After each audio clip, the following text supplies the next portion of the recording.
Welcome to the launch of the Substance Use Prevention Technical Webinar Series being offered by a Division for Advancing Prevention and Treatment, also known as ADAPT, in partnership with the National Prevention Science Coalition to Improve Lives. I'm Laura Papard, and I serve as the Deputy Director for Treatment and Prevention for the Washington, Baltimore high-intensity drug trafficking area. I also serve as the Director of ADAPT. We wanted to take a few minutes here right up front at the start of the series to give you some context around why we're here and what you can expect. ADAPT is a new division housed within the Center for Drug Policy and Prevention at the University of Baltimore. It is funded by the National HIDA program to deliver training and technical assistance services to HIDAs across the nation. Many HIDA communities in the U.S. are operating and integrating substance use prevention strategies into their communities. And so ADAPT plays a unique role in the context of many existing resources in this space. ADAPT is truly funded to serve as a translator of these resources, to serve as a navigator of these resources, and most importantly, to serve as a connector to these resources. ADAPT's focus in year one has been on the fundamentals of substance use prevention. We've worked with several HIDA communities now, and as a result, have really heard a myriad of different questions arising from HIDA communities during our technical assistance experiences. The purpose of this technical webinar series is to take the concepts that our HIDA communities have inquired about, break them down into relatable and digestible pieces, and connect participants with additional resources that will be provided by the presenters in the series as well as by the ADAPT team. These webinars are designed to serve as the first step, and you can expect to receive a resource supplement tailored to each concept with each webinar. Before we dive in, I'd like to take a moment and just recognize ADAPT's Assistant Director, Patty Versazides, who has coordinated and developed the infrastructure for this entire series. I'd also like to thank Dr. Diana Fishbein. She's the president and co-director of the National Prevention Science Coalition, and she has secured many of the content matter experts for our technical webinar series through the membership with NPSC. And Dr. Robert Lachos, I'd like to also thank you for being our very first technical webinar presenter. And I want to publicly take the time to thank you for the careful attention and the thought that you've put into drilling down the concept of program planning for this first technical webinar. So with that, on behalf of the entire ADAPT team and the National Prevention Science Coalition to Improve Lives, we invite you to sit back, to take some notes, and to enjoy our Substance Use Prevention Technical Webinar Series.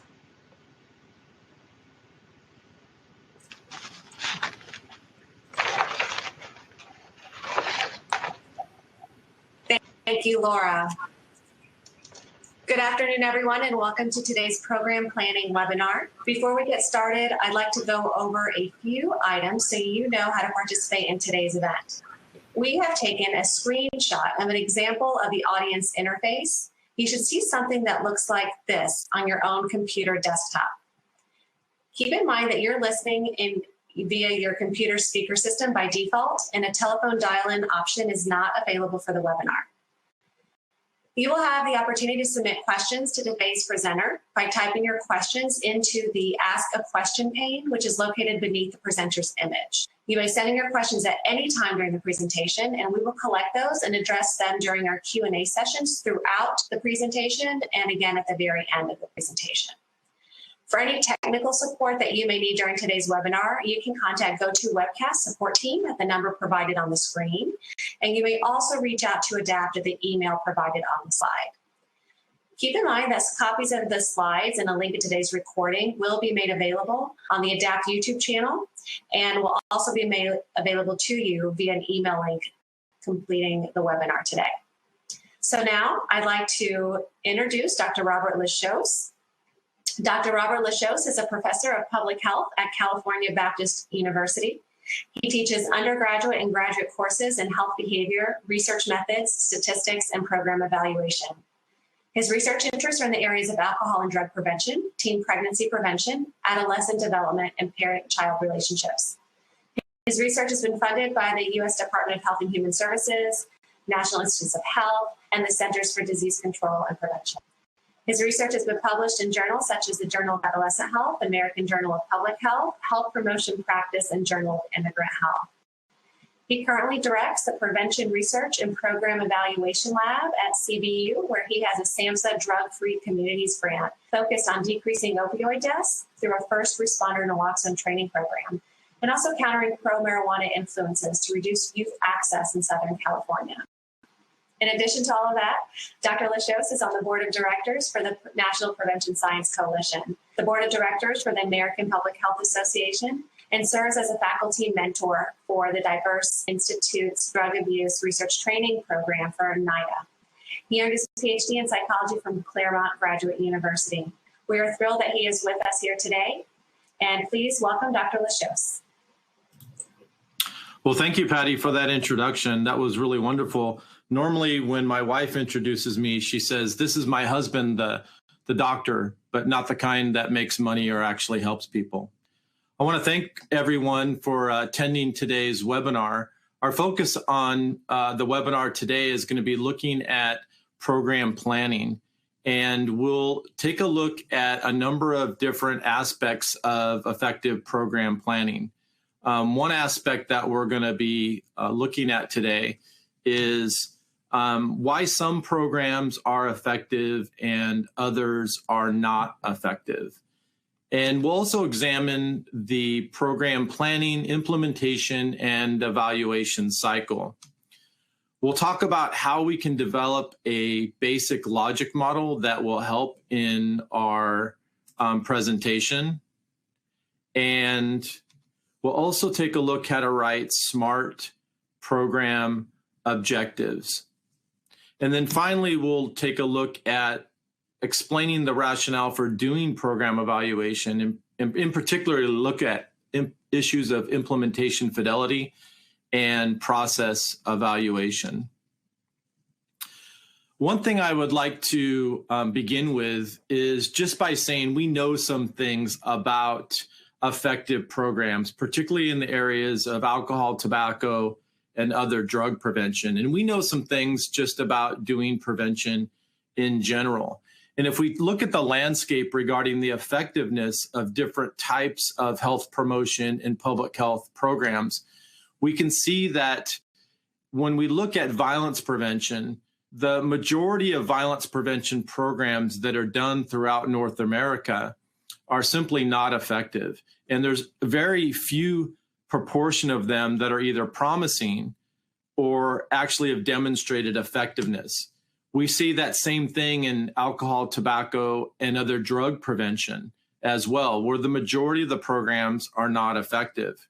If we look more specifically at drug interdiction programs, we see that we have some promising and some effective programs, but also well over 50% of our programs in drug interdiction are not effective. And if we look at opioid treatment and overdose interventions, we see again that only a small proportion of the programs have demonstrated effectiveness. So what does this tell us? Overall, when we look at the landscape regarding public health programs and interventions, we see that the majority of them do not get to outcomes. We also know that there's a number of reasons why they're not effective. And most social programs are well-intentioned, and they take on what seems to be a quite reasonable approach to solving some particular problem. It's important, though, to understand that good intentions do not necessarily lead to better outcomes. Many of you might remember the popular Scared Straight program, which actually spawned a television program. And this is where they took juvenile delinquents to see prison conditions and interact with adult inmates, with the idea that if they had these kids go through this program, it would decrease the likelihood that they would go to prison and deter them from crime. But when we look at these programs more closely, we found that these evaluations showed that these kids were actually more likely to commit crime and more likely to go to prison. This example and countless others show us the problems social programs have in attacking many of the social ills that we have. These issues tend to be very, very complex, dynamic, and they're rooted in entrenched behavior patterns and social conditions that can be very, very resistant to change. And so it's going to require us to do a very thorough job and be intentional about planning, implementing, and evaluating our programs. So what do we do in the types of programs that we are all involved in? I like to think about what we do in the program planning, implementation, and evaluation cycle. So for many of you, you might be involved in doing prevention work or treatment work, or maybe interdiction work. For some of you, you want to increase access to treatment services. For others of you, you want to reduce the amount of methamphetamine that's being transported through our interstate system. But what we're actually doing is planning, implementing, and evaluating our programs. So regardless of the content area or the outcome that we're trying to achieve, we all should be having the same type of processes occurring in our program. We need to plan programs well, we need to implement them well, and we need to evaluate them well in order so that we can improve our programs. Unfortunately, most programs don't go through this program planning, implementation, and evaluation cycle. In fact, when we look at research regarding program improvement, we see that the majority of staff tend to spend the greatest amount of their time implementing their programs and spend even less time planning the programs. And for the majority of social and educational programs in the United States, there's very little evaluation going on. So what happens if we're not involved in this program planning, implementation, and evaluation cycle?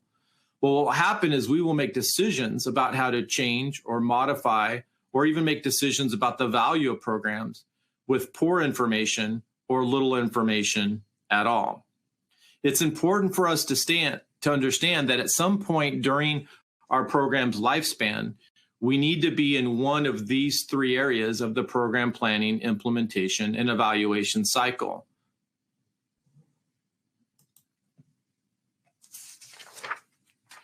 Before we move on, are there any questions on anything we've covered so far? Dr. Lachos, no questions at this time. Okay, well, let's begin talking about program planning, what program planning is, and how to get better at program planning. There are a couple of essential elements of planning an effective program. One of those elements is to understand that the extent to which we plan programs well will lead to the extent to which we can reach our intended outcomes. So if we are intentional and purposeful about our planning, we'll be more likely to have programs that will be effective. This is going to require involving a number of different stakeholders in the planning process. Oftentimes when I meet with organizations during the planning process, it tends to be staff and supervisors. But it's important to bring in partners in our collaborative, people that might be affected by the program currently, and people that might be affected in the program later on. Likewise, it's important to bring in upstream stakeholders, people that have a stake in either funding, replicating, or disseminating similar programs.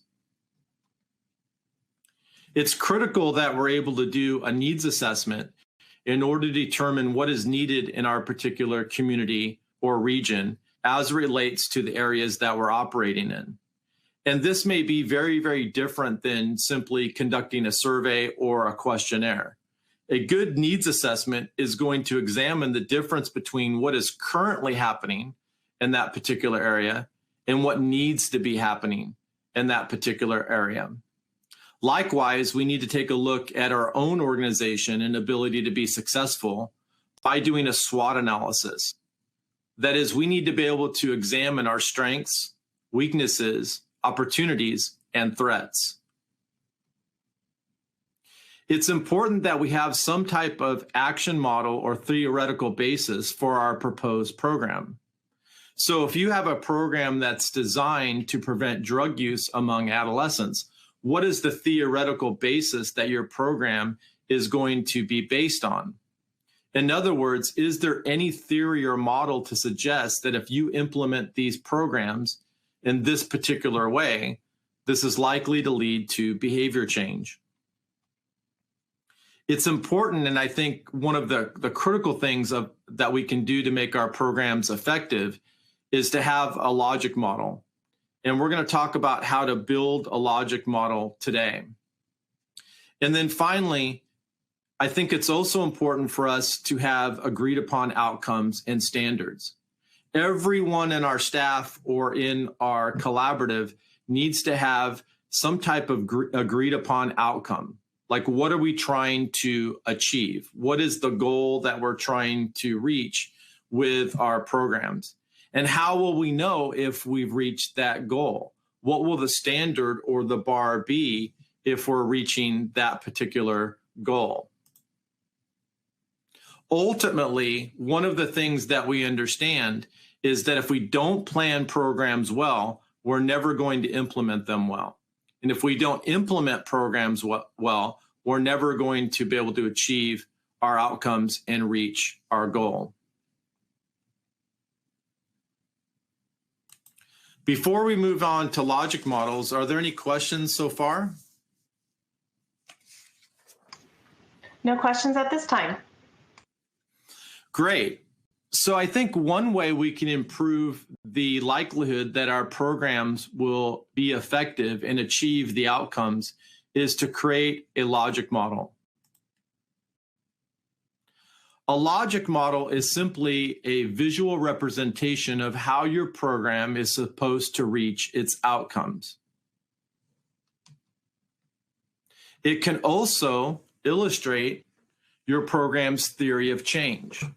So not only will it be a visual representation of how your program activities will lead to outcomes, it can illustrate the theory in which it's supposed to reach those outcomes.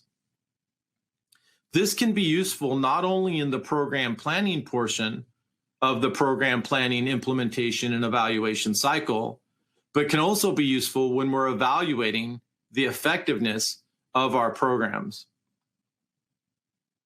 I also think that logic models are useful during the planning phase as it relates to increasing organizational learning.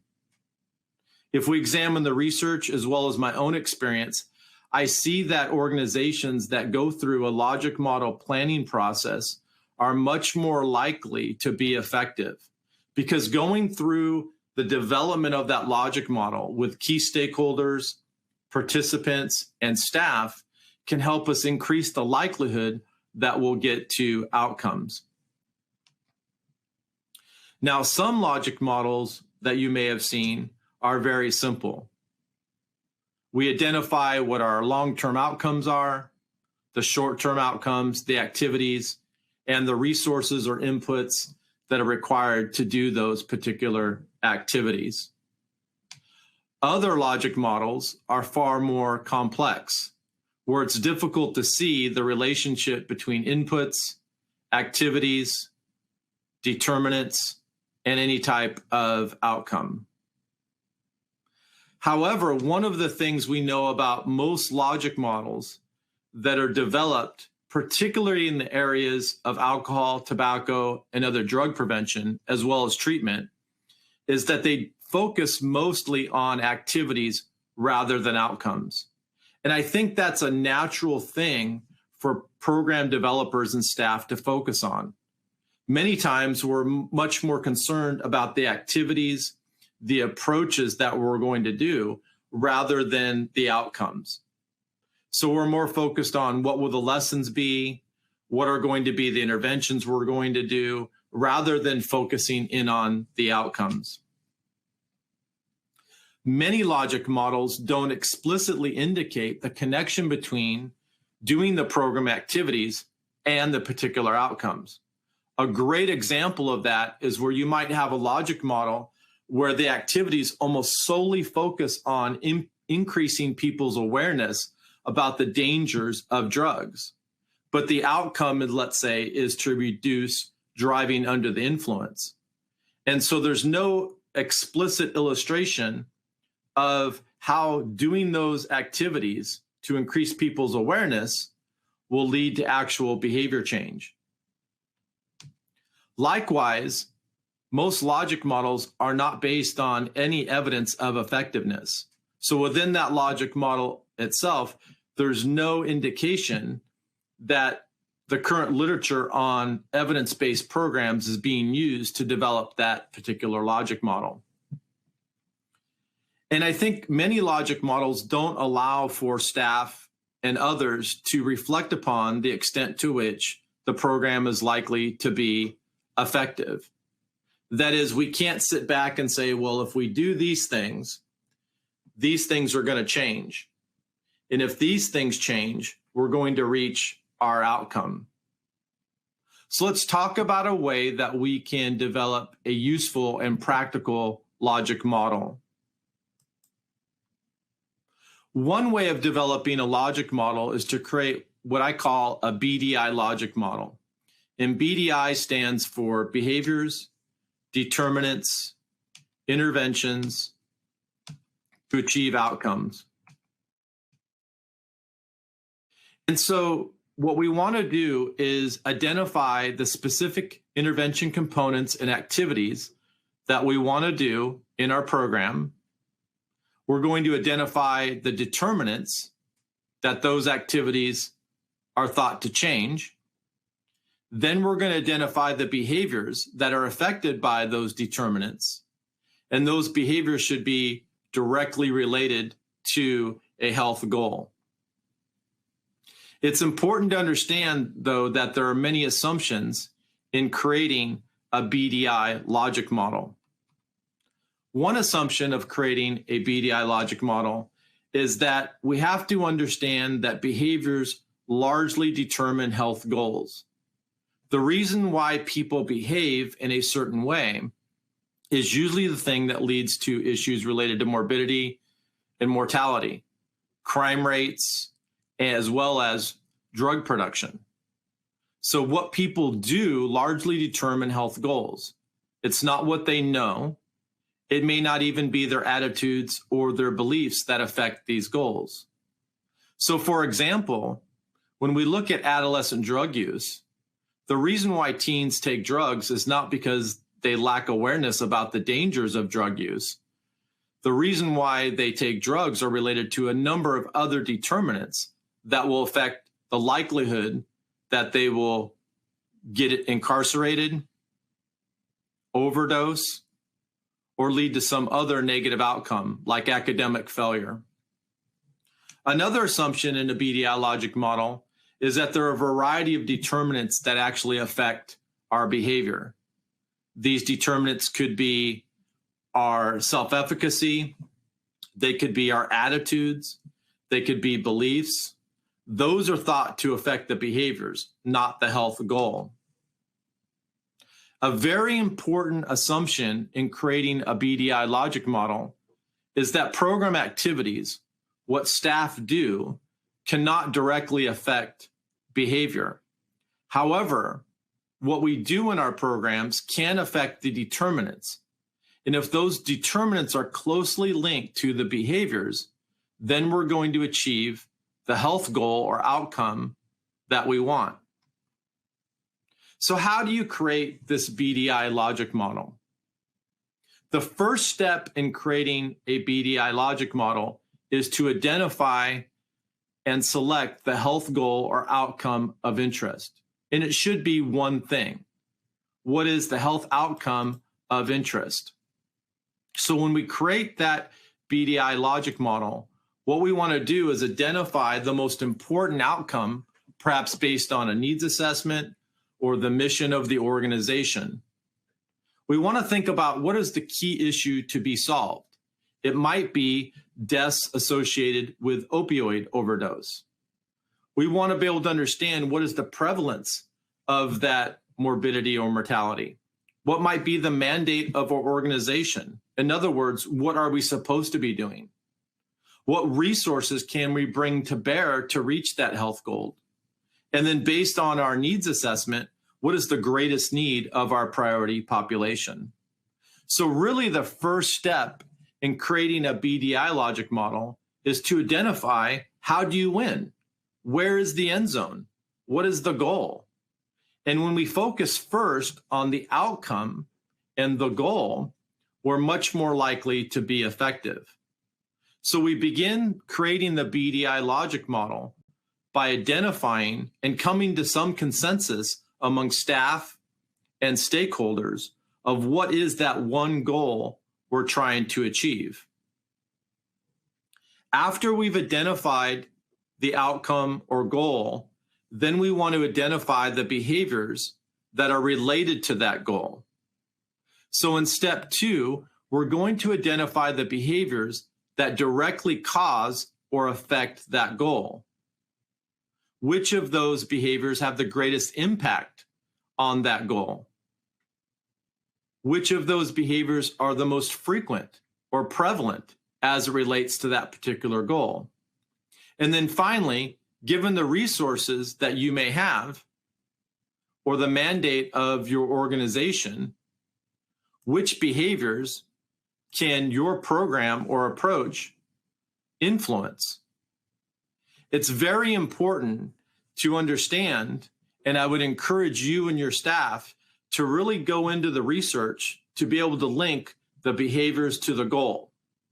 Rather than thinking about which behaviors affect that outcome, go to the peer-reviewed literature and see, is there any evidence to suggest that these particular behaviors are related to this particular goal. So oftentimes when I'm helping organizations develop a BDI logic model, and our participants during that process will say, well, X behavior is related to this goal, I want to understand what evidence is there to support that claim. So I'll ask that staff person, that stakeholder, well, how do you know that's true? I want to see the connection itself. So this is where it's going to be important for us to actually bring in the relevant literature to link those behaviors to that goal. Now, once we've identified the behaviors, then we want to move on to step 3 and identify the determinants. And one thing that I like to do in creating a BDI logic model is I'll actually hide the goal so that when I'm developing the determinants, I can only see the behaviors, because I want to focus on the determinants that affect the behaviors, not the determinants that affect the goal. So oftentimes I'll hide that goal and just focus on connecting determinants to the behavior. So for example, what are the risk factors associated with that particular behavior? Is it lack of awareness? Is it negative attitudes? Is it beliefs? Is it perceptions of the social norm? Is it competency? Is it some skill? Is it self-efficacy? What is there that's related to that particular behavior? I also think it's important to examine the resiliency or protective factors that are related to those behaviors. So for example, we know that teenagers that have parents that monitor their whereabouts, activities, and associations have kids that are less likely to use drugs. So when we have high parental monitoring, that tends to be a protective factor in reducing alcohol, tobacco, and other drug use behavior. As we did when we examined the link between behaviors and the health goal, it's important for us to find evidence that links each one of these risk factors and protective factors to the behavior. So what evidence is there to suggest that when kids have high self-efficacy in using refusal skills to avoid using alcohol, tobacco, and other drugs, how does that affect their actual alcohol, tobacco, and other drug behavior? What evidence is most strongly related? What is the quality of that evidence?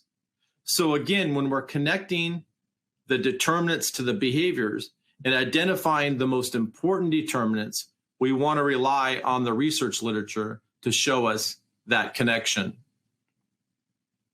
After we've identified the determinants, it's only then that we want to begin to think about what are going to be the intervention activities or approaches we're going to use. So again, just like when we cover up the goal, what we want to do now is cover up the goal and the behaviors. So we're only connecting the intervention activities or approaches to those determinants. And what we're going to ask ourselves is, what are the activities, again, based on the peer-reviewed literature, that are sufficiently powerful to affect those determinants? Now, one mistake that people can often make is, again, thinking that those program activities or approaches are going to change the behaviors. What we want to do is identify the intervention activities or approaches that will change the determinants. Which of those approaches can have the greatest impact? Are these interventions sufficiently powerful to create a change in those determinants? And again, what evidence is there for the effectiveness of the proposed approach? Now, sometimes you might find an evidence-based approach, but you may think, given the resources that we have in our organization, that these activities may not be feasible. There simply may not be enough time, staff, or monetary resources to implement those particular activities. In any case, we want to wait to develop the intervention activities or identify and select evidence-based interventions or approaches until we can connect them to the determinants. So let me give you an example of a Bdi Logic Model. This might be a Bdi Logic Model that's developed by a law enforcement agency to reduce opioid overdose deaths. So we first identify the goal, and the goal might be to decrease deaths due to opioid overdose. Then we want to think about and go to the research literature to learn about the behaviors that are most related to that particular goal. So we might see that when we have first responders that are administering Narcan or some other type of intervention for reducing opioid overdose, that can lead to a decrease in deaths. We might also see that when we have organizations that have developed policies or directives or even community laws, that might be related to a decrease in opioid overdose. Once we've identified those key behaviors, then we can focus on the determinants. Maybe the research literature says we need to increase positive attitudes towards doing some type of intervention among law enforcement officers, whatever that intervention might be. It could be that we need to increase their competency and self-efficacy to administer naloxone among these law enforcement officers. Maybe they don't believe it'll work, or maybe they think there'll be side effects if they do this nasal spray or an injection. We might also need to change the culture of our law enforcement agencies as well. Maybe we need to increase the culture of prevention and healthcare among law enforcement agencies. It's only after we've identified the individual determinants that we can focus on developing the key activities or approaches. So in order to change the culture of a law enforcement agency, maybe we need to increase the number of partnerships in our collaborative or gain support from policymakers and key decision leaders. Perhaps when we look at the peer-reviewed literature, that in order to increase positive attitudes towards using naloxone and other types of interventions, or to increase self-efficacy, we need to purchase the equipment. We need to train the law enforcement officers. We need to distribute the materials. And so we can see, based upon this illustration, is if we do these intervention components well, these individual determinants are going to change. If these individual determinants change, then these behaviors will change. And if these behaviors change, then there'll be a decrease in deaths associated with opioid overdose. And we can see here there's a clear logic to our approach or intervention. If we do these intervention components well, these determinants will change. How do we know that? It says so in the research literature. If these determinants change, these behaviors will change. How do we know that? There's evidence to suggest that. And if these behaviors change, we'll reach this particular health goal. It's important at this point that you have consensus from all of your stakeholders, particularly your frontline staff, on this logic model. Everyone on your staff has to agree this is the playbook for the football game. They have to agree the goal is the touchdown, and this is how we're going to get there. So oftentimes what I'll do when I'm consulting with organizations and helping them develop a logic model is we'll blow this up to poster size and we'll put it in the middle of the conference room or among the cubicles where the staff is working.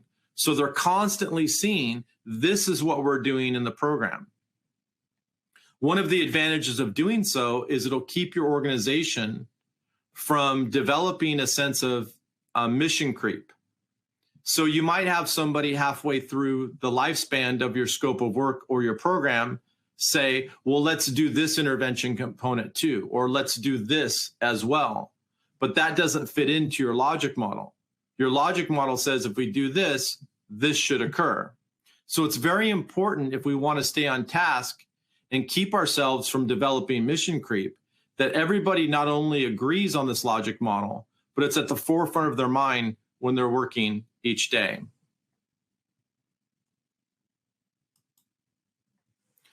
Are there any questions about creating a BDI logic model? So Dr. Lachos, you actually have several questions that have come in. I'm going to start with a couple. I'm going to start from the beginning with some of the original content you presented right before actually speaking about the logic model. We had a couple questions coming in around buy-in and how can you get not only members within your prevention team, but key stakeholders in the community and possibly coalition members, how can you get them to engage in the process of program planning? I think that's an excellent question. So how do we get our participants, staff, stakeholders involved in the planning process, and how do we get them to buy into what we're doing? I think one way to do that is first be very intentional about identifying who those key stakeholders are. So for example, I do a lot of work with high schools and middle schools in teen drug prevention. And traditionally you might think, well, we'll invite the principal and some teachers to help us plan the program. But when we're doing that, we're not considering those people that might be affected by that program. And the people that would be affected by that program are the teens themselves. So it would make sense that we would invite teenagers to be a part of that particular planning process. Other times we don't identify other key stakeholders that may be successful in the planning process. So oftentimes I'll have a non-certificated staff person that works at the school on my planning group, a janitor, security guard, coach, cafeteria worker, because they also have something that they can offer in terms of that planning process. I think one thing that will help you develop consensus and buy-in is going through that BDI Logic Model planning process, where everybody gets to be able to provide input into that particular logic model. And then actually having people agree on that particular logic model. You don't have to have everyone in your planning group or your collaborative agree. I think as long as you have majority consensus, you'll be more likely to have buy-in. Thank you. The next question deals with policy, and we saw policy pop up in a couple different places on the BDI Logic Model. Do you want to speak any more to the direct influence of policy and maybe where it can fit on that logic model most appropriately? Maybe give an example of that. The participant is asking specifically, with your original example of drinking under the influence, where policy might fit in informing that particular behavior. That's a great question. So how would policy help us reach some outcome, let's say for drug driving or driving under the influence? So if our health goal was driving under the influence, those behaviors, we might see things like taking a designated driver or an Uber, the ability to call somebody to give you a ride. Those things might be related to those issues. Certainly policy would have a strong component because we know that policy and environmental change strategies can drastically affect our behavior. We saw that in the late 1980s when many states in our union were developing mandatory safety restraint policies. That is, laws that would require us to wear seatbelts. And we saw a dramatic reduction in the number of deaths and injuries related to motor vehicle collisions. I think it's important that when we're developing that policy in terms of putting that into a logic model, is we think about the determinants that will affect policy change. So what are the things that might motivate a policymaker at the city, county, state level to enact some type of policy?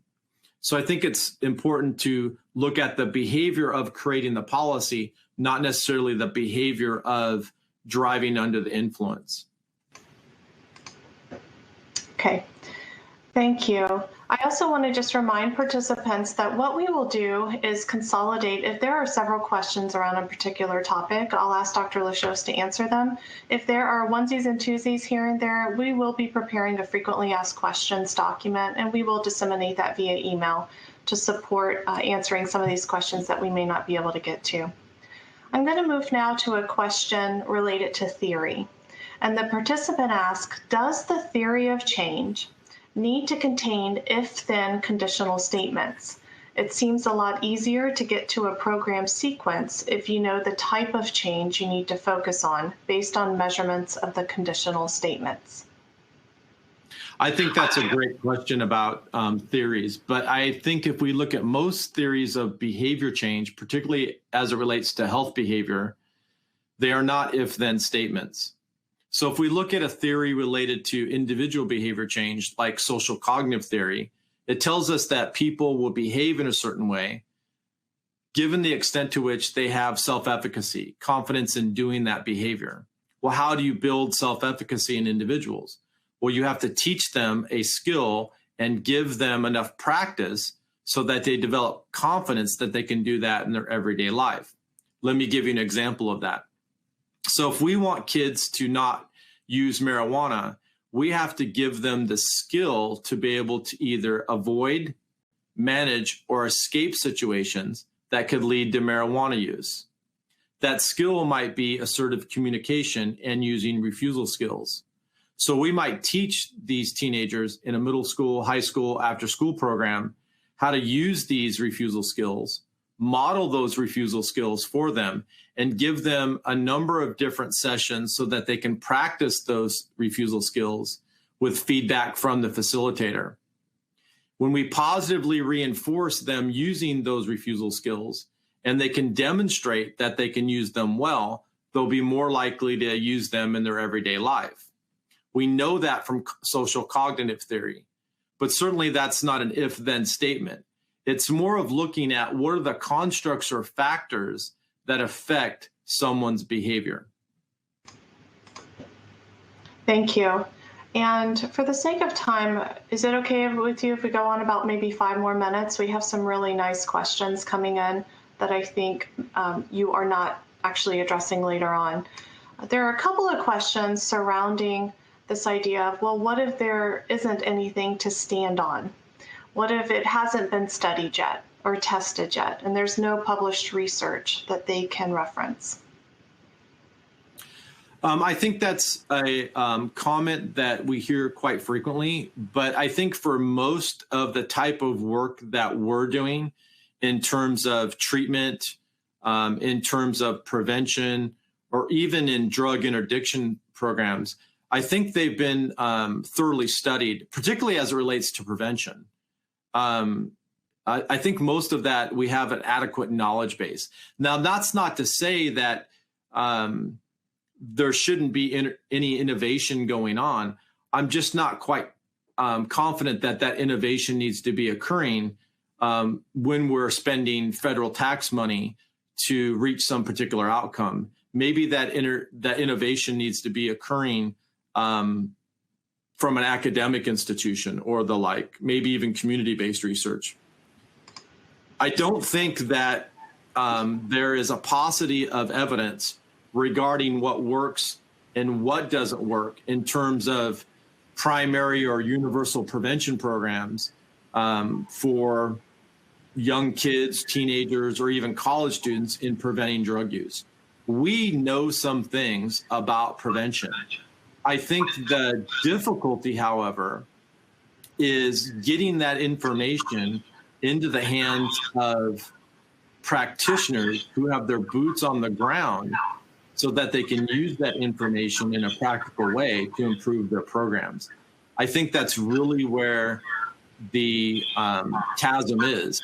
It's the research to practice gap that we have. But I don't think it's the case that we don't know some things. I think it's out there. It's just a matter of getting it into the hands of the people that are doing the hard work. Okay. We have a question coming in about goals. And can you talk a little bit about the relationship of goals to the actual development of the logic model? And specifically, there are a couple of people asking about when you develop goals for a particular program, right? How do you feed that in to those interventions, behaviors, determinants, and your ultimate health goal?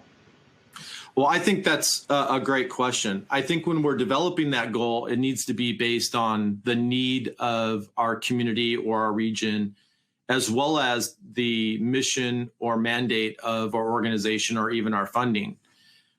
When we develop that goal, we want to think about what is the most important thing that we're trying to do. So what is it that we're trying to do? And it may be you're trying to reduce opioid overdose deaths.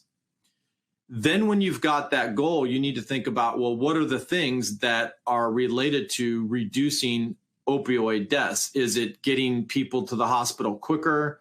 Is it training first responders in naloxone? Is it trying to make people advocate more? What are those particular behaviors? In practice, identifying that goal is probably the easiest part of developing that logic model, because we're either going to have a needs assessment that we've done during our program planning process that will tell us what the greatest need is, or our funding agency or other upstream stakeholders is going to tell us what that goal is. So, for example, you may be in a region where it says, well, we need to reduce access to marijuana, or we want to reduce the number of indoor cultivation houses in a particular community that are producing marijuana. That goal may be already there for you. All right, thank you. And the last question that we'll entertain right now, I'm actually going to synthesize two questions. We've got a lot of people asking about finding the evidence for the programs. Is there a local source you can go to find evidence-based programs that you can actually choose from to integrate as interventions? And then related to that, is there room in this whole process for innovating the implementation approach for those programs? I think those are two great questions. You know, where do you find evidence-based, or what we call evidence-informed programs? And what is the space in which we can add to that as practitioners? For the first part, where you can find those programs is there's a number of registries that are available to us, and most of them are available online through various websites. So, for example, the National Registry of Effective Programs is one that has some examples of approaches or existing commercially based prevention programs. Another example of that would be blueprints, where you can actually go there and search for a particular priority population. Let's say it's going to be homeless drug users. And you can say, is this a community-based program? Is it a treatment program? Is it primary prevention? And then you can select or filter the results by, is it a law enforcement agency that would be implementing the program, a public health department, a community-based organization, and it will bring up the results that are related to that. The value of using these national registries like Blueprints and others is that you can actually get information on how those programs determined that they were effective. And so they outline very clearly for the reader, this is the evaluation design that they used. This is the results that they found. And there's even one registry that's done through the U.S. Department of Health and Human Services, where they've actually provided a rating on the strength of that evidence. So a high rating, a moderate rating, or a poor rating. So you may have a program that says we've been able to decrease methamphetamine use among college students, but the rating that they got in terms of their evaluation was low, and that would let you know that that's probably not quality information. That is, the study wasn't done well enough to take away any information on the effectiveness or impact of that program. So there's a number of places that we can do or we can go to get that information. But I also think you can just go to the peer-reviewed literature. Even Google, you can go to Google Scholar and type in, effective treatment programs for IV drug users and look at what's known about effective and ineffective approaches. Lastly, I would encourage folks to collaborate and connect with experts in their own area. You can connect with a university or college where you might have a faculty member or a researcher who has expertise in alcohol, tobacco, or the drug prevention, or maybe treatment, or maybe recidivism, and work with them as a consultant. I think that would be an excellent idea. That's something that I do all throughout the United States for local collaboratives and agencies. That way you're not having to do all the work yourself. The second part of that question was, is there space for innovation? And I certainly think there is space for innovation, but the time to do that is not when we're implementing our programs. Most of us have been given some type of charge. Let's say it's to decrease the number of indoor marijuana cultivating houses in a community. And we're asked to do something about that. I don't think that's the space to be innovative. I think the space to be innovative is when the purpose of a particular program or project is to test an innovative approach. I think one of the issues, and we'll address this a little bit later on in today's webinar, is that there are too many people and programs out there that are trying to do that innovation. I would ask, why do we want to reinvent the wheel? If we already know something works, let's use that in our region, and that way we can get to outcomes. So I think the space for being innovative is when we're trying to test innovative programs. And some of that work is going on and is funded by state and federal governments. But I think when we are a community-based organization, a law enforcement agency, a collaborative that's trying to do this hard work, I don't think that's the best use of both monetary and non-monetary resources. Thank you.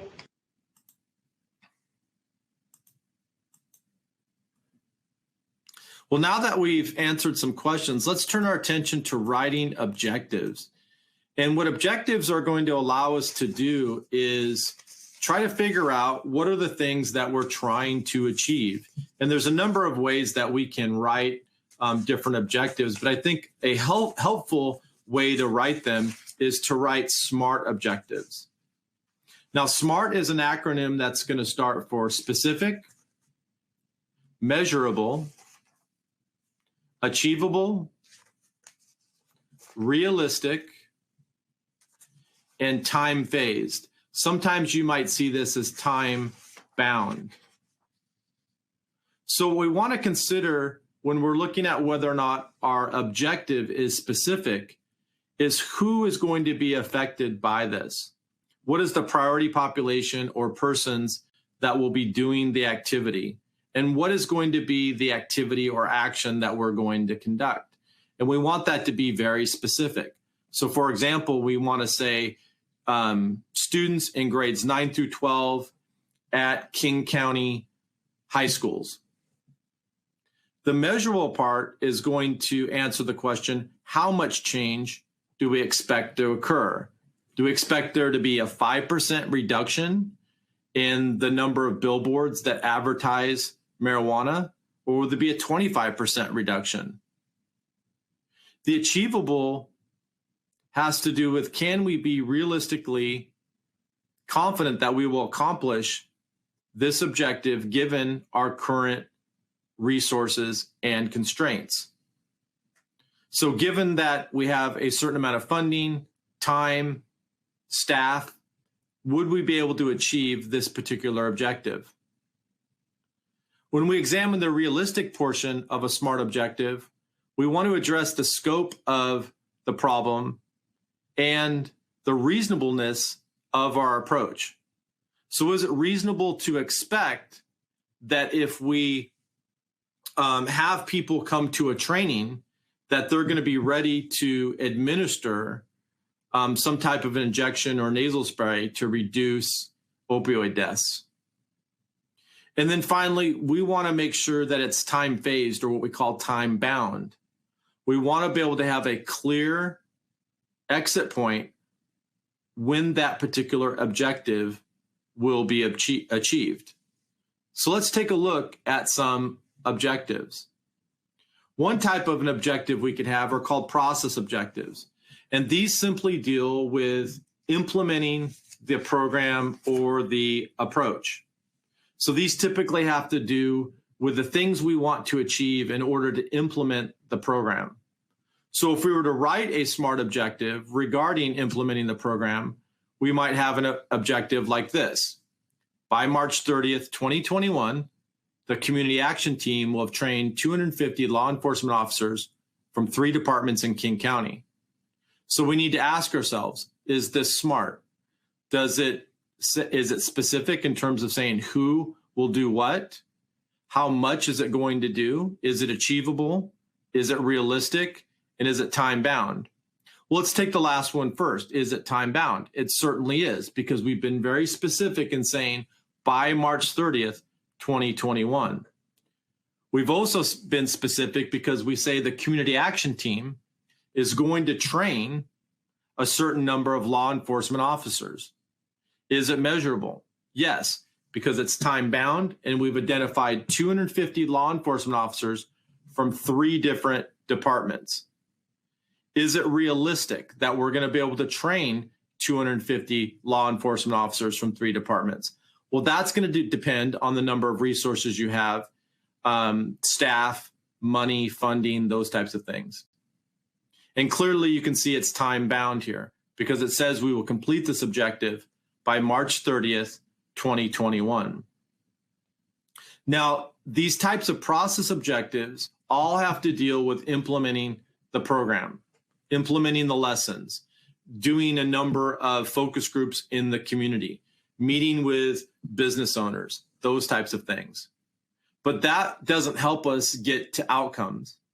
In order to get to outcomes, we also need to have impact objectives. And what impact objectives are going to allow us to do is say, we think we're going to be able to have this particular impact if we reach these process objectives. So for example, by June 30th, 2021, there will be a 25% increase in naloxone administration by LEOs compared to LEOs that have not been trained. So we're saying if we do these trainings with these 250 law enforcement officers, we should see an increase in the administration of a drug to reduce opioid deaths. Is it time bound? Yes, by June 30th, 2021. Is it measurable? Yes, a 25% increase. Is it achievable? Perhaps. Is it realistic? Yes. Now, even though we have these impact objectives, we still haven't been able to examine whether or not we've reached the outcome that we intend. So it's important for us to also write outcome objectives. So our outcome objective, as it relates to a Bdi logic model, might be that goal that we're trying to achieve. So for example, by June 30th, 2022, there will be a 10% reduction in opioid overdose deaths in King County. That's the ultimate outcome that we're trying to get. It's important to recognize that when you're developing objectives, that you should have process objectives that reach impacts. And those impacts, if achieved, should allow the program to reach its intended outcome. I would encourage you to work on writing SMART objectives, objectives that are specific, measurable, achievable, realistic, and time-bound. In the handout for today's webinar, there's a link for further training in developing SMART objectives. Before we move on to program evaluation, are there any questions on writing objectives? Dr. Lachos, we just had one question come in on something you just mentioned recently. This participant is asking, isn't the impact objective example dependent upon how many of those law enforcement officers come into direct contact with someone who needs naloxone? I think if we're looking at an impact objective, let's say of administering naloxone to people, it's regardless of the whether they run into people who are experiencing some type of overdose, because you wouldn't be even doing that unless you identified it as a need. In other words, you wouldn't have that impact objective if there wasn't a need. The extent to which you'll reach that impact objective depends upon the type of intervention activities that you have. So for example, we have that particular objective in my Drug-Free Communities grant. The community partners that I'm working with have identified that the rate of opioid overdose and emergency department visits for opioid overdose is very high in our area. And when we look at the data and compare it to other portions of the United States, it's slightly higher. So we created a process impact and outcome objective to reduce opioid overdose deaths in our particular area. We wanted to increase the administration of naloxone by 25%. Well, when we started out, there was zero because the sheriff's department in our particular county wasn't doing that at all.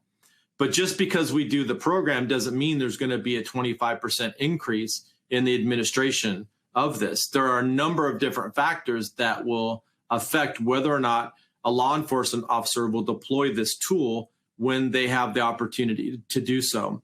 So really what we're saying there is when they do have the opportunity to do that, there's going to be this increase. Great question.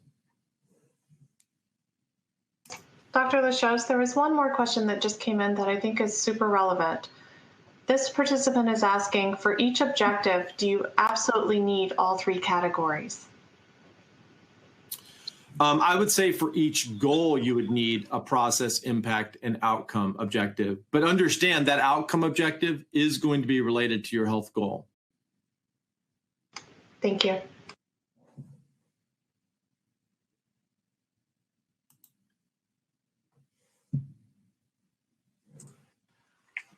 All right, so we have a polling question that's going to come out to you all right now. And this is getting sent out to you. The question reads, do you feel your organization's program or approaches are effective? It's a simple yes/no question. If you could go ahead and answer that and hit submit, we will tally your responses in a moment.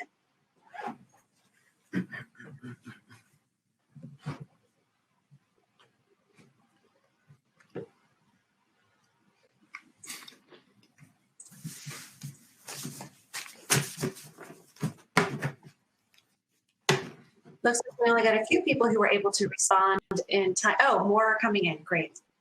We'll give it just another couple minutes.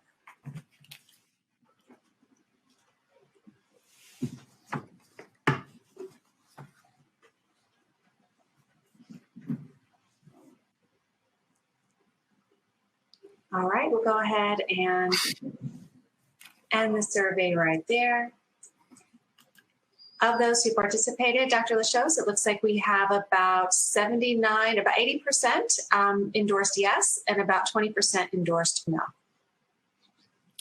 So this question, the extent to which we know that our programs are effective, is a question that we get all the time. Our upstream stakeholders, our funders, policymakers, reporters, a lot of people want to know whether or not what we're doing is actually effective.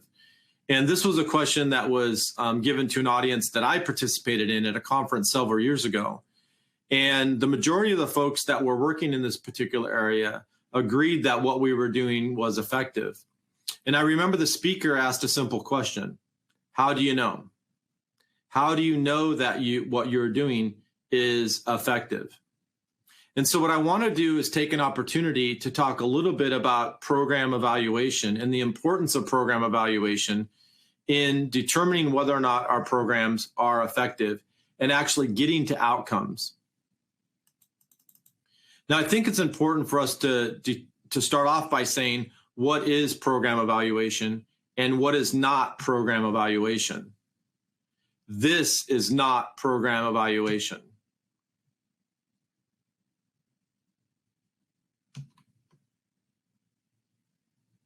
So these are three examples of organizations or agencies that I've worked with in terms of answering the question, how do you know you're being effective?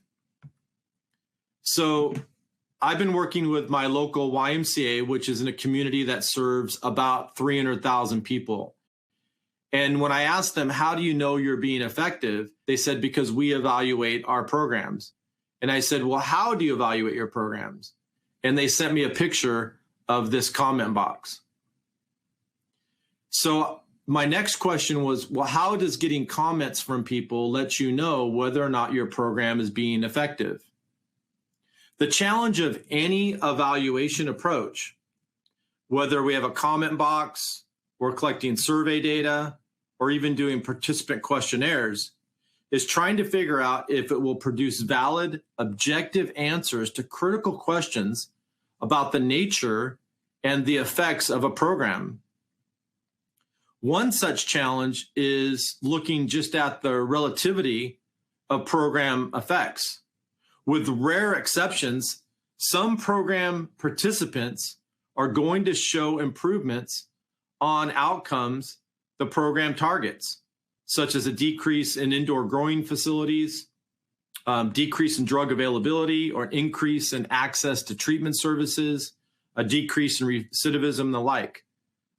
Regardless of what the program does, it doesn't necessarily mean that those gains, those increases or decreases, were caused by the program. And that's really the key thing we want to examine when we're conducting a program evaluation. We want to look at the extent to which the program or approach has merit, significance, value, worth, or is effective. So when we define evaluation, we define it as the determination of value, significance, worth, or effectiveness. The purpose of doing evaluation is to give staff, stakeholders, and key decision leaders information that they need to make decisions about their program. Now, we're going to come to find out that there are a number of different pieces of information that we use to make decisions about our program. We'll also talk about the advantages and disadvantages of each source of information. When determining whether or not our programs or approaches have made an impact, or we want to demonstrate we've reached some outcome, we need to have credible evidence. We need to have evidence that will show us how well we're doing something. Is it valuable, and is it worth doing more or doing it again? It's very important for us to understand if we want to make a claim about the effectiveness of our program, we have to have credible evidence to support that claim. Having credible evidence to support the claim that our program is effective, or even having evidence of how to improve or change our program or our approach, is the only way to justify our program, justify the use of resources, and get positive support from the community. But why are some reasons people don't evaluate their programs? Interestingly enough, this has been a field of study of those that actually evaluate programs. One reason why people often fail to evaluate their programs is because of what I call the do-gooder fallacy. A cognitive fallacy, or what's sometimes called a psychological fallacy, is a mistake in our reasoning or thinking. As it relates to specifically the failure to evaluate programs, the do-gooder fallacy posits this: the reason why we don't evaluate our programs is because we already know they're effective. Sometimes when we're busy doing our program, we're going to work, we're planning our programs, we're implementing those programs, we're coming up with the activities, we're meeting with staff, we're meeting with stakeholders. That might fool us to believe that what we're doing is actually working because we're busy doing good. And when we're busy doing good, we must be making a difference or making an impact in the lives of others. Because if we were to think every day when we're busy doing good that it's having no effect at all, that would create dissonance in our thinking and make us feel bad. Does this do-gooder fallacy actually exist? It does actually exist. Let me tell you a story about Eric and the candy fundraiser. At least 2 times a year, mostly in the summertime, there'll be a knock on my door. Usually when my family and I are eating dinner. I'll get up from the table, I'll walk from the kitchen to the living room to the front door, and I'll open the front door. And there I will see Eric. Eric says, "Hi, my name is Eric, and if you buy some peanut brittle, a candy bar, or a jigsaw puzzle for $5, you can keep me out of gangs and off drugs." So what do? I reach in my back pocket, pull out my wallet, I give Eric $5, and he gives me a jigsaw puzzle that I'm never going to do, or a candy bar that I'm never going to eat. And as I close the door behind me and say goodbye to Eric, I walk back to my family with a smile on my face, because I know that I've just kept Eric from doing drugs and kept him out of gangs. But how do I know that he's not just taking that $5 bill, walking down the street and buying a bottle of alcohol and getting drunk? That is just as likely. The reason I don't think that is because it would cause me dissonance. It'd make me feel bad if I knew Eric was using that $5 bill to buy drugs or join a gang. So I think I'm doing good and I'm making a difference simply because I performed some action. It's very important for us to understand that just because we're doing an activity doesn't make it effective. Another reason why people fail to evaluate their programs is because they have the erroneous belief that programs are effective if it just helps one person. And with rare exceptions, some program participants will show improvement on outcomes that the program actually targets, like less depression, higher academic achievement, obtaining employment, fewer arrests. But that doesn't necessarily mean these gains were caused by participating in the program. In all likelihood, improvement for at least some individuals is likely to have occurred regardless of whether that program was implemented or not. Oftentimes, we like to justify that our programs are effective by one or two key features or stories that our programs have helped these one or two individuals. But we don't look at the 98% of the other people where the program had no effect. Likewise, even if the program helped one person, we have no evidence to say it was the program or a myriad number of factors in the environment that helped that person. We also know that oftentimes people don't evaluate their programs because of confirmation bias. If we were to ask program providers about how effective their program is, many frontline staff who deliver the services and interact directly with recipients or clients might be in a position to provide an answer to that particular question. However, we counter this problem of confirmation bias. This is the tendency to see things in ways that favor our pre-existing beliefs. It's important to understand that this confirmation bias is going to only allow us to see the roses and not the weeds. We also know that sometimes people don't evaluate their programs because of a lack of accountability. The investment in social programs with taxpayer dollars is justified with the fact that people are going to use these programs to benefit society. And thus program managers and supervisors are expected to use resources effectively and efficiently. Many times they may not want to evaluate programs because they don't want to know if their programs are not effective, because they could lose funding or public or political support. And then finally, I feel another reason why people don't evaluate your programs is because we're already drowning in other types of process monitoring and progress reports. Many of the programs that we're involved in require a superfluous amount of reporting.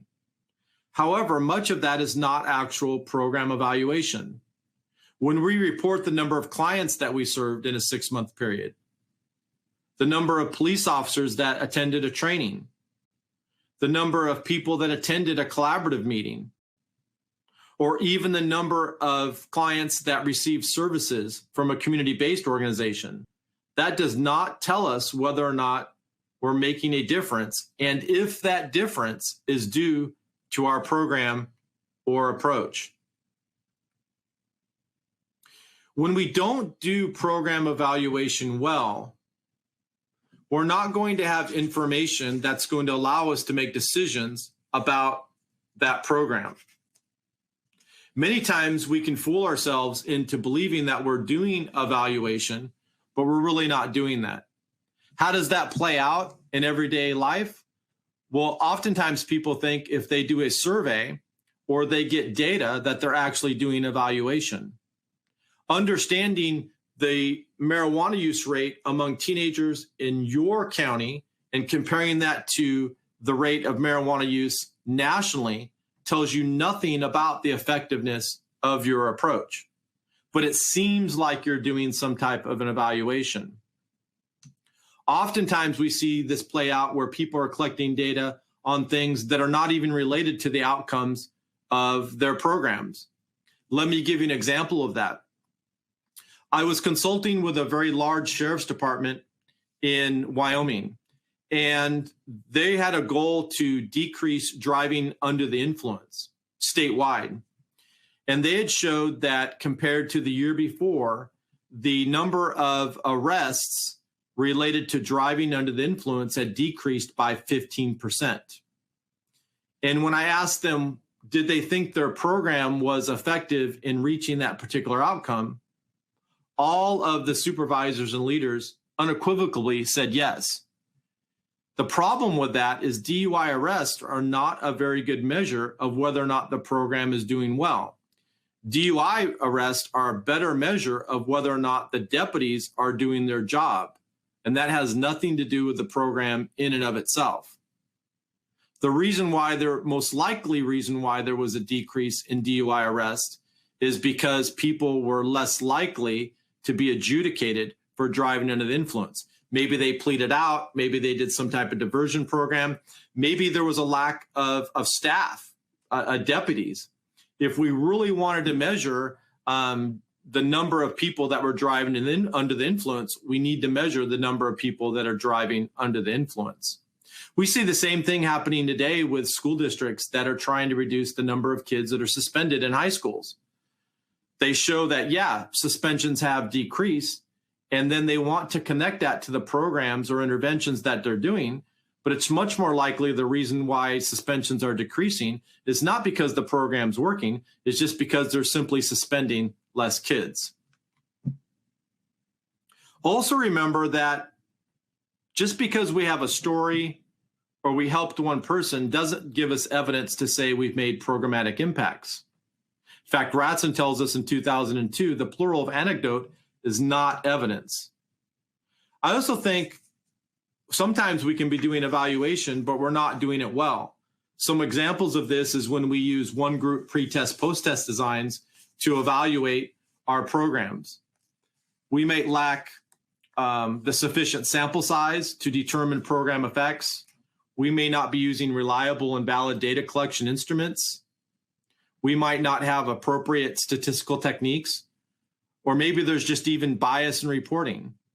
It's been well documented that when organizations conduct internal evaluations, that is, their own staff is the one evaluating their programs, those programs tend to have more favorable results. Another aspect of doing poor or good program evaluation is that in today's times, policymakers are now looking towards the need for better information in which to making decisions. And this has been really shown through the Federal Evidence Policymaking Act that was passed by Congress in 2018. That is, policymakers want more evaluation evidence, and they want to increase the quality of that evaluation evidence. And I think you're going to see this creep its way into more funding and more policies as we go along with the new Congress. Now, there are different types of evaluation that we can conduct. We can conduct process evaluation to determine the extent to which we've implemented the evaluation activities. We can do impact evaluation that will tell us the extent to which our program approach has made a difference. And of course, we can do outcome evaluation to see whether or not any outcomes are moving in the desired direction or the goals and objectives of the program have been achieved. Finally, when we're doing outcome evaluation, we want to be able to answer the fundamental question: did our program make a difference? How do we know it was our program and nothing else that made that difference? And how large was that difference? Now, many of the features in process evaluation will be examining implementation fidelity, the extent to which we've implemented the program as we designed the program. One thing that we often see is that we have a promising approach or an evidence-based program, but it wasn't implemented well. And that's the reason why we didn't achieve outcomes. This can occur because we adapt or delete program activities.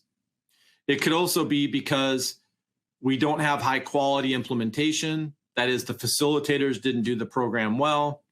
We don't adhere to the program components. Maybe we have a 10-lesson curriculum and we only implement 8 of those types of programs or lessons. Maybe we adapt or change programs. And finally, maybe people fail to attend programs and they don't get a sufficient dose of that program. When we're looking at impact and outcome evaluation, we often want to measure whether or not the determinants or behaviors changed. And were those changes due to our program or something else? These might be changes in knowledge, attitudes, beliefs, or behaviors.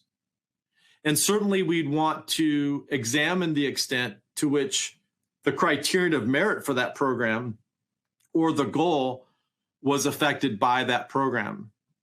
The key thing in doing impact evaluation is to be able to answer this question. Did change occur? Was that change due to our program and nothing else but our program? And how much change occurred? Doing this well is very, very difficult. Let me give you an example from our own work in our Drug-Free Communities grant. We have an objective that relates to reducing youth access to marijuana and reducing marijuana use. We collected data in an impact evaluation where we had some kids who lived in a community where we were doing our intervention and other kids lived in a community where we were not doing our intervention. We collected data on marijuana use at baseline about 3 months before we began our program. Our intervention had the time span of 16 months. And then about 2 months after the end of our intervention, we measured the kids again. And what we can see here is that the kids that were involved or lived in the communities where we were doing our intervention, they had about a 9% decrease in their marijuana use. But you don't see that change in the communities where we were not doing the intervention, that is in the comparison group. And when we see a decrease in marijuana use among those youth that were receiving the intervention, but the marijuana use didn't change in the group that wasn't getting the intervention, that is the comparison group, this is an example of our program effect.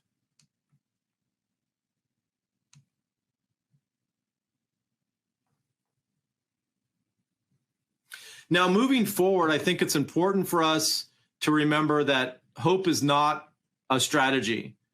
And we need to focus mainly just on improving one thing about our program. I would encourage you just to think about doing one thing. Also, develop a good logic model for your program. Use that BDI framework and get participant help in developing that logic model. Make sure that you write smart objectives and implement your program or approach with fidelity. Make sure that you carefully evaluate and rigorously evaluate your program to have evidence of program impacts and effectiveness in order for you to make critical decisions about program improvement. At this point, let's just open it up to any questions you might have about anything that we presented today. Thank you, Dr. Lachos. What a wonderful presentation.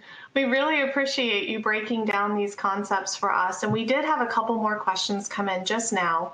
One of them is actually probably going to blend into your next webinar, which will be solely focused on evaluation and that fidelity piece. But I did want to bring it up right now in case others are interested in hearing the answer.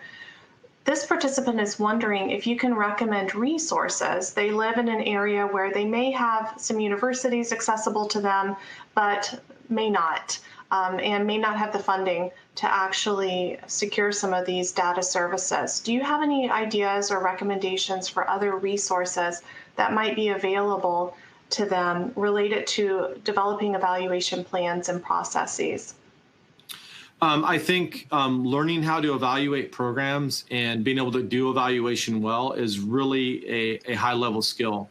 I would encourage people to collaborate with researchers and faculty member at their local university, or maybe even one that's not local.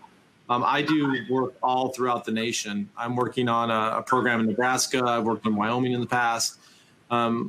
Because of the technology we have today, and because of the type of evaluation approach that I use, which is very much participatory and empowerment evaluation approaches, we don't necessarily need to be physically present to do that.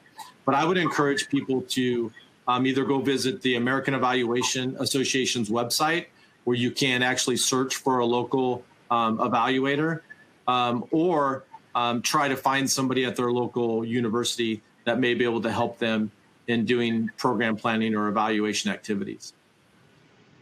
Great. And of course, the first step we're going to recommend is to actually attend your next webinar, which will be offered next week. And Patty will be sharing more information around that. The next question that comes in is from one of our HIDA directors, and he's asking if you can give an example of how to attribute success or failure of a program without a control group or baseline data. I think that's a really good question. I think it's very, very difficult to do that. To get reliable and valid estimates of program impacts is very difficult to do if you aren't able to compare the effectiveness of your program to what we call a counterfactual. I think it's important, if we want to know how much change has occurred, we have to have that control group. If we want to know whether or not our program is the thing that caused that change, we have to have that comparison group. Obviously, we can't really look at change unless we have baseline data, right? You can't say that we've changed if you don't know what happened first.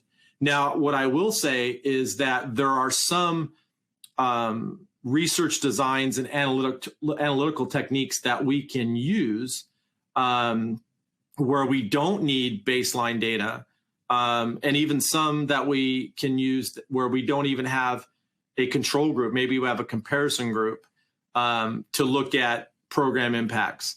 That's pretty sophisticated types of work. But what I will also say is that when you look at that federal Evidence-Based Policymaking Act of 2018, the federal government has clearly identified that randomized control trials or quality quasi-experimental designs are what they're looking for moving forward in making decisions about program effectiveness. Thank you. We have 3 additional questions that we're not going to be able to get to, but I do want those participants at the DEA in Los Angeles and Philadelphia Prevention Point, as well as St. Vincent College, to know that we will respond to you. We'll work with Dr. Lachos to get you responses via email to those questions.